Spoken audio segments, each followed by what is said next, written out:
Assalamualaikum warahmatullahi wabarakatuh. Selamat berjumpa kembali dengan channel Let's Study English. Apa kabar semuanya teman-teman? Alhamdulillah kita berjumpa kembali dalam sesi selanjutnya. Nah, kita coba sekarang akan belajar tentang kartu ucapan selamat ya. Kalau dalam bahasa Inggris dinamakan dengan greeting card. Nah, coba lihat judul kita adalah greeting card. Apa ini maksud dengan greeting card? Adalah sebuah teks dalam bahasa Inggris yang berisi tentang ungkapan atau harapan atau ucapan yang dikirim untuk seseorang. Nah, artinya kita ketika mengirimkan kartu ucapan itu bermaksud ingin mengapresiasi kepada teman kita. Nah, karena momen-momen tertentu ya, baik dalam peristiwa tertentu. Baik misalnya teman kita sedang mengalami kebahagiaan atau teman kita sedang mengalami musibah dan sebagainya.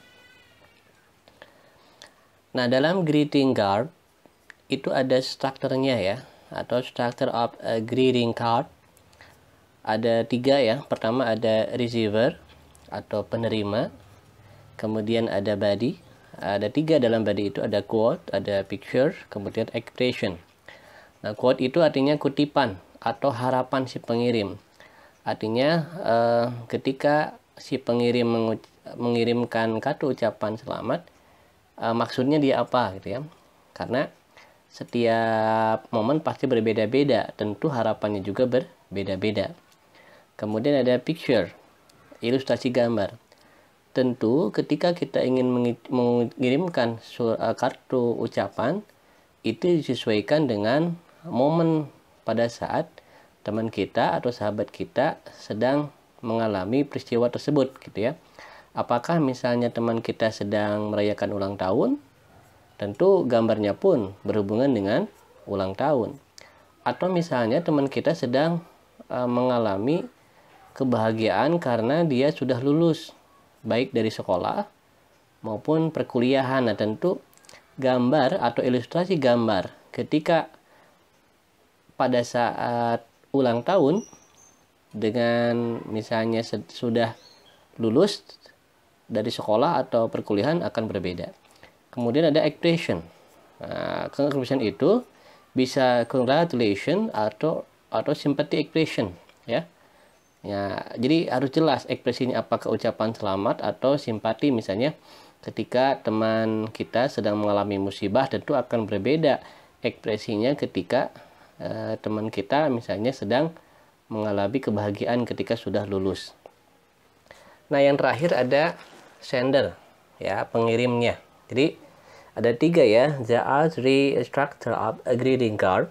Pertama ada receiver, kemudian ada body. Dalam body itu ada quote, ada picture, kemudian expression. Kemudian yang ketiga ada sender atau pengirim. Nah, ini contohnya. Dear Pahri.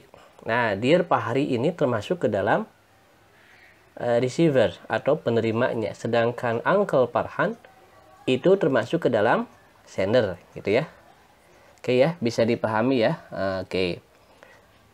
Nah, kemudian ada beberapa hal yang perlu diperhatikan dalam greeting card. Pertama, who is the sender atau who send the card.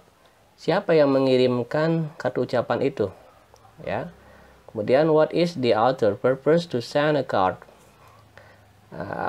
Apa tujuannya? Apakah tujuannya itu mengucapkan selamat atas keberhasilan teman, atau misalnya ungkapan untuk mengucapkan selamat ulang tahun dan sebagainya. Tentu setiap momen akan berbeda. Kemudian ada what is the relationship the sender and receiver. Apa hubungannya? Apakah adik kakak, apakah saudara, atau teman sekelas dan sebagainya ya. Kemudian yang terakhir, why does the author to send a card. Nah, kenapa atau alasannya kenapa mengirimkan kartu ucapan selamat tersebut. Kemudian, nah ini beberapa contohnya ya, greeting card. Ada birthday card atau kartu ucapan selamat ulang tahun. Nah, ini contohnya sebelah kanan. Kemudian Ada juga misalnya thank you card, ucapan terima kasih. Ini juga termasuk ke dalam greeting card. Kemudian ada juga congratulation card. Nah, dalam ucapan ini bisa untuk ucapan selamat atas pernikahan, atau misalnya kita mengucapkan selamat atas keberhasilan teman kita dalam memenangkan atau menjuarai sebuah kompetisi ya. Oke, ada New Year card, kartu ucapan selamat ya tahun baru. Kemudian ada juga condolence card, kartu ucapan belasungkawa. Nah, ketika teman kita mengalami musibah ya. Nah, ada beberapa contohnya. Misalnya ketika ada dalam soal, what kind of the tag is it? Nah, sebelah kanan ada gambarnya. Nah, kemudian ada pilihan atau multiple choice. A letter, announcement, a greeting card, kemudian an email. Nah, tentu ini jawabannya adalah greeting card ya, kartu ucapan selamat. Kemudian ada lagi from whom the card is sent. Nah, lihat, sender itu biasanya di bawah ya, from atau geledek badai. Kalau ditujukan berarti receivernya Hani and Handi. Maka jelas jawabannya adalah C atau Ata ya. Oke, what does the sender wish for Handi and Hani? Nah, kalau untuk menjawab soal ini bisa lihat intinya dalam body. Di sana dituliskan to a very special people, one special day, on this beautiful and lovely occasion, I wish you showers of love. Ya, from Mata Geledek Badai. Nah, berarti tujuannya adalah the wedding full of love ya. Jadi pernikahan penuh dengan kasih sayang. Oke, barangkali cukup ya. I think enough here for our subject. Untuk pertemuan hari ini ya cukup, mudah-mudahan bermanfaat. Terima kasih. Assalamualaikum warahmatullahi wabarakatuh.